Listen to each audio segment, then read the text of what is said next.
Hello guys, welcome back to my channel, and in this video I'm going to give you my opinion on the ignition weapon rework for Myeongwol and Bergamot, and also the revolution buffs for Data Mascheny. We're going to start with ignition weapons, and I would say we can go with Myeongwol first. This is the set you will give to units that have a provoke in their kits, otherwise you cannot really use the 4-set effect. But before we talk about that, I wanted to quickly mention one thing about the 2-piece effect. And that is they added a very important thing. I've been asking for this for a very long time in a lot of my previous videos, and that is adding the cannot be removed with buff removal skills. Because previously when you went with an hybrid set, if you were against Urek, Yugo, Anniversary Iwa, Garam, or other units that have a buff removal, then this 2-piece effect is as good as gone. It's non-existent. And that was really frustrating. So I'm really glad they took that into account and they decided to add it in the rework ignition weapon. So we can expect them to do the same for all the following reworks. And that's massive. That's really good. I really like it.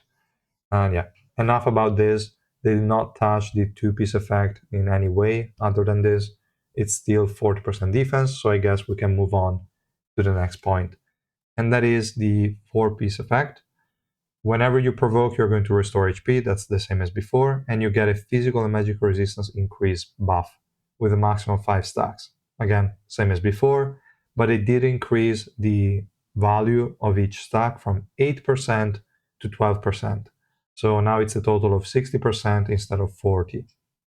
You should not take this number into account when you build your units though, so it's not like, okay, I get a 60% from the 4-piece, I can afford to run 40% resistances on the unit. No, you cannot. You still have to start the fight with 99%, otherwise you will die before you even get to cast the provoke. And yeah, I just wanted to make that clear. Do not rely on these to get to 99%. You should have that to begin with, and this 60% is just a buffer to protect from enemy peers and enemy resistance decrease. That's it. So yeah, with that in mind, I think we can move on to the next point and also the most important change they made to this set, and that is the block, HP recovery, and energy recovery of provoked enemies. This is massive. For 5 seconds on enemies that you provoked, you are going to apply an HP recovery block and energy recovery block debuff. That is massive. Now, it is massive, but it is not perfect. So there are a lot of downsides to this, and I'm going to list them all right now before we go over which units can actually run this set now. So the first issue we have here is that it only lasts for 5 seconds, which means if your provoke is on an active skill, you're going to have a terrible uptime on these debuffs. So it's not really recommended to run it on those kind of units. The second issue that I have with these is that provoke is required for it to proc. So if you do not provoke an enemy, you do not apply the debuffs. And this might be obvious, but it is a major problem because units like Urek can never be provoked. They are immune to status effects. We also have a lot of units that have status effect immunity in their kits in some place or another. So it's really important to keep that in mind. If you're planning to use this on a unit, make sure that unit is not immune to status effects. Otherwise, you'd be up to a very terrible surprise, I guess. So that's point number 2. Point number 3 is along the same lines as point number 2, and that is I found out recently that if the enemies are in some conditions, they cannot be provoked. I'm not 100% sure about this. I'm going to explain what I mean by this in a second. I will definitely try it out more and let you know if it was total garbage and I just misunderstood it. But it seems to be that if an enemy is CC'd and they're not in a condition when they can actually select you as a target, then the provocation will not work and the HP recovery and energy recovery are not gonna proc. I hope this is wrong. I don't know if it was just random RNG, maybe they were outside of the AoE, even though I doubt it because they were grouped up, but okay. So there were a lot of scenarios where I provoked the enemies but maybe 1 out of 3 got the debuff because the other 2 were CC'd and they could not attack me, they could not be provoked. It was really weird. So I hope that's not the case, because I think if 5 enemies are crowd controlled, are grouped up, are stunned, and then I go ahead and provoke them, they should still be provoked. I don't see why it would not count, but from my experience using this set in the past days, it doesn't seem to work. So I don't know. Let me know in the comments if you have similar experiences. Maybe I would also ask you guys to pay attention to it and let me know if I was tripping. Maybe I was just not looking right at what was going on. But that seemed to be the case, and I hope it's not. Otherwise, it's very, very inconsistent. But okay, except for this point number 3, we also have point number 4, and that is this debuff can be removed. So if the enemy has a debuff removal, they can get rid of it. This is not as much of a problem because normally units have the debuff removal on the special move, which they cannot cast if their energy recovery is blocked. So that's fine. But we have quite a few units that have the debuff removal on the active skill, like Eden, or maybe even on the passive, like Garam. That's insane. Wait, did I say Eden or Evan? I meant Evan, obviously, but okay, fine. So yeah, there are some units that have it not on the special move, so they could still dispel it. But yeah, it's fine. I think that can be accounted for quite easily, so it's okay. The other points are maybe more problematic.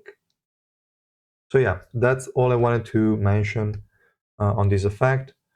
And it is still insane with all of this taken into account, because HP recovery block and energy recovery block are extremely important debuffs to have. So really, really excited. I think there are some units that will run this as their best in slot. The best candidate for this is Karaka. I think Barry is not going to be his best in slot anymore. I give it to him because, I mean, Barry did give him a good survivability boost, but Myeongwol was also a very good alternative already. It doesn't need to rely on Barry to survive. Like, Barry improves survivability, but not that much. So you can still afford to run Myeongwol, and he has provoke on a lot of skills, basically all of them. So you will have a very good uptime on the provoke and on the HP recovery block and energy recovery blocks. So really, really good stuff. And I think Karaka is, again, the best user of it. He has a lot of stuff in his kit now with the addition of this effect that I think it will definitely get an increase in ranking, and we'll see. So really, really good stuff for him. We have a few more units that I wanted to mention, like Yama, for example. It would also be a perfect candidate for this. If only it didn't suck at surviving. His survivability is so garbage that if you don't plan the team accordingly, I don't think you can afford to run Myeongwol. Myeongwol will just get him one-shotted. He will start the fight and he will die. So you need a team that will distract the enemies early on, group them up a little bit, and give enough time to Yama to cast the special move. Once he casts the special move, he is fine most of the times. But yeah, the issue is just getting there. That's why Barry is the best set for Yama, because he fucking sucks in the first like couple of seconds of the fight. It's terrible. So if you can afford to make a team to get him to the first special move without relying on Barry, great, go Myeongwol, it will definitely benefit.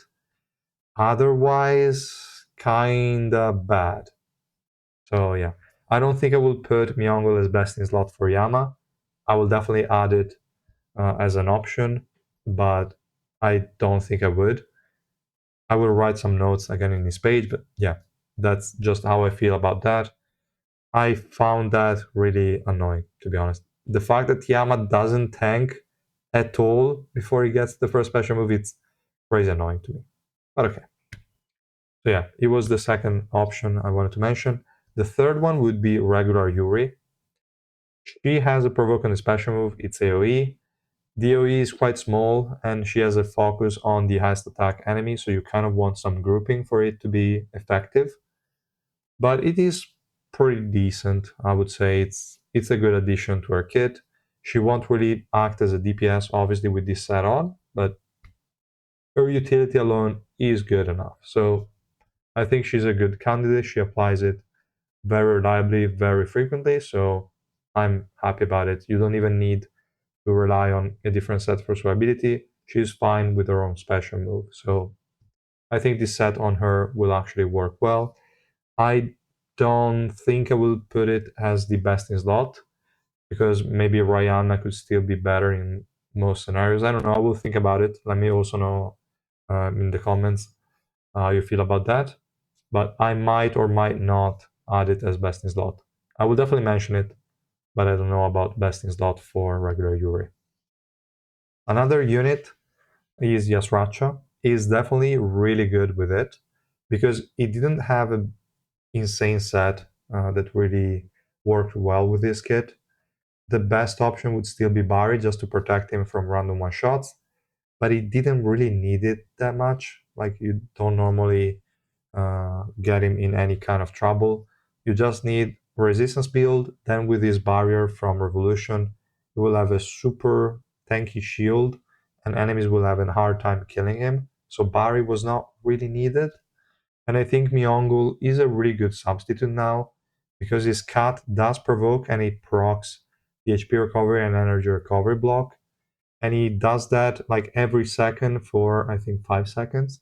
So every second, even if you were to miss for the reasons I mentioned before, it would still reapply it the second after. So it is quite good. And if you have an initial grouping like maybe an Anna, enemies are grouped up together, the cat is going to spawn and is going to likely provoke 4 enemies, which is going to apply the HP recovery block and energy recovery block on those 4 enemies, which is pretty massive. So overall, I really, really like this. And yeah, I will likely put this one as best in slot for Yasracha. So yeah, those were my best candidates. Now we have some maybe honorable mention. I would say Awakened Rock could be decent, but he has it on the active skill again, so not really insane. Paragarv could be okay because he already has an HP recovery on the special move, and then you integrate a bit more with an energy recovery block and HP recovery block on his active skill Provoke. But again, it's an active skill, so kind of annoying. You could work around the active skill issue by running an Albedo Revolution 5. But yeah, that is if you're ever available at all, and if you really want to leverage that to just have a more spammable HP recovery block and energy recovery block. Might not be worth it. It really depends on the scenario, but it is an option. So I just wanted to mention that as well. And yeah, other than this, there are not really any other good candidates for this set, I feel. Alfine cannot run it because command does not count as provoke. But yeah, just wanted to mention that as well. So yeah, that's all for Myeongwol. Let me know in the comments if you have any questions, if you don't agree with something I said. And yeah, if you find out more about what I mentioned when a unit is stunned that you cannot really provoke them or anything. It is really annoying. So I hope that's not the case. Then we have Bergamot as the second ignition weapon that was reworked. For the 2 side effect, we still have the cannot be removed addition, so that's really, really good. And on top of that, here they added 35 accuracy. It is okay. I mean, it is not an amount that is going to change your life, but it's fine. I don't think you will ever run it because 20% life steal is dog shit, so you still don't want it. But it's okay. It's a nice addition. The 4-piece effect, it is still garbage. So I'm going to say it straight up. I don't really want to waste a lot of time talking about this garbage set. It is still trash. We could say it's a bit better, sure, but nowhere close enough to be even remotely usable, I think. I tried it out. Every unit I used it on still died within the first 1 or 2 seconds of the fight. It makes no sense. Literally 0 sense. It is terrible. So what this set does is that when you are below 30% HP, you're going to get 100% HP back. There is no invincibility frame, nothing. So let's say an enemy attacks you and it deals 2 times your HP bar. You're dead. You're going to go down, go up, go down. That's it. Your unit is gone. So that's terrible. And that's going to happen a lot of times. if your unit does not have 100% resistances and resistances are not working at your deficit, this set is garbage. The good effect, I think, would be the thing they added afterwards. That is the 20% lifesteal. Okay, that part is garbage. But they also add 20% accuracy, and this cannot be removed until the end of the battle. So that's really good. A 20% accuracy increase can be noticeable, but not in adventure. Like we already have more accuracy than the enemies anyways, so it's kind of trash. I think it could be decent in PvP. I could see this set becoming more popular there, but I'm not a PvP guy. I have no idea. If some of you already tried it in PvP with success, let me know. But in PvE, I don't see this really helping at all. Maybe hard mode because they have a lot of evasion, but I think they will nerf hard mode anyway sooner or later, and this does not provide anything else other than literally 20% accuracy, which is garbage. So I don't know. I really don't. I really don't know what to think of this set. It's just terrible. Terrible. So yeah, that's it. I don't want to mention anything else. It's just garbage. Now let's go over the revolution buff for Data Mascheny. So let's look for her. Okay, she's here. Then we go in the skills directly. We have the Revolution 4. And this is already a good effect. Like the previous effect was just a decrease of 3 to the, let's say, reduction of gauge every second. Before you lost 10 every second. Now with Revolution 4, you only lose 7. So that's good. That effectively increased her immortality. The second effect is really insane. You're going to get an attack increase by 12% for every 1 HP percent lost. So this is up to 1200% attack increase. That's an insane number. It is a problem in some scenarios because you often heal her. Like you normally run healers in her comps, but you can at this point just decide not to do that and rely more on Data Mascheny. I think this amount is really good. Her damage is noticeably higher, but if I'm being honest, not as high as these buffs would make me think. Like, I expected a lot more when I read them. Her damage definitely increased, like it is definitely noticeable. I don't feel like it's enough for her to carry. And maybe sub DPS range, like we could consider her a sub DPS now, but I don't see carry potential at all. It is still lacking. And we're going to read also the Revolution 5 now. That is also massive. So every single hit of the Great Spear of Dawn is going to have a 500% attack damage increase. Insane. And they're always going to crit. This always going to crit is kind of irrelevant because she's an assassin. If you ever Revolution 5, then you definitely have crit rate as well in the subnotes. So it didn't matter, but 500% attack damage increase is a lot. So a really good damage increase. And also every time she uses a special move, all her active skill cooldown are going to be decreased by 50%. So the remaining cooldown is going to be decreased by 50%. This is good because it means more skill spam and higher uptime on her immortality, because every time you use a skill, you're going to get back a 10 gauge. So that's really, really good. So yeah, talking about my experiences with this unit, I would say, as I just mentioned, she's definitely better. She's definitely improved. I still don't consider her a unit worth pulling for, like to max out. She already has a lot of utility at lower dupes. I think that's more than enough. If you max her out, sure, she's going to start to deal some damage. Sure, she's going to last a bit longer. But I don't think the cost of getting her there is justified. She does not carry. I have not tried her enough to be able to say that with 100% certainty.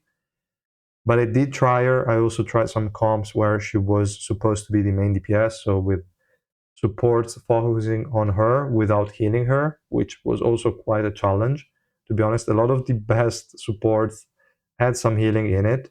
So maybe even if you added a Tawa, for example, Tawa would add the invincibility with a special move, but also heal the units. So she didn't heal too much, so it was usable, and I did use her with Tawa quite a bit. But other units like maybe Shia was kind of terrible, to be honest. So yeah, lots of units had the healing effect, so they were not the best pair for Data Machine. It was kind of tricky to get a team together. So what can I say? I wouldn't pull for her. I don't think I would recommend her. She's fine if you already have her maxed out. Now you have one more reason to play her. She's definitely improved. You can have some more damage here and there, but it's not going to be relevant damage from my point of view. And also for this, let me know in the comments if your experience are different. Maybe you tried her and you actually managed to get her to carry, but I could not. So for now, my opinion is that I appreciate the buff, but it's not enough to increase a ranking, which by the way was already great because I was already using this unit, so it's fine. I don't think this is a reason for units to be maxing her out. It's fine for people to use her at zero dupes. I think that's already 90% of her value, maybe now 85, 80%, since she gets a lot better with Revolution, but is not an insane amount. Like, it's not justifiable. It's not enough to justify maxing out this unit. So I appreciate the buff. I think it's fine, but it's nowhere close enough to make her broken. She's good. So that's already what's important, I think. And yeah, that's all, guys, for this video, I would say. I don't have anything else to add about these three things. So the 2 ignition weapon rework and the evolution buff. So let me know in the comments what you think about this. And I will see you guys in the next video. Bye!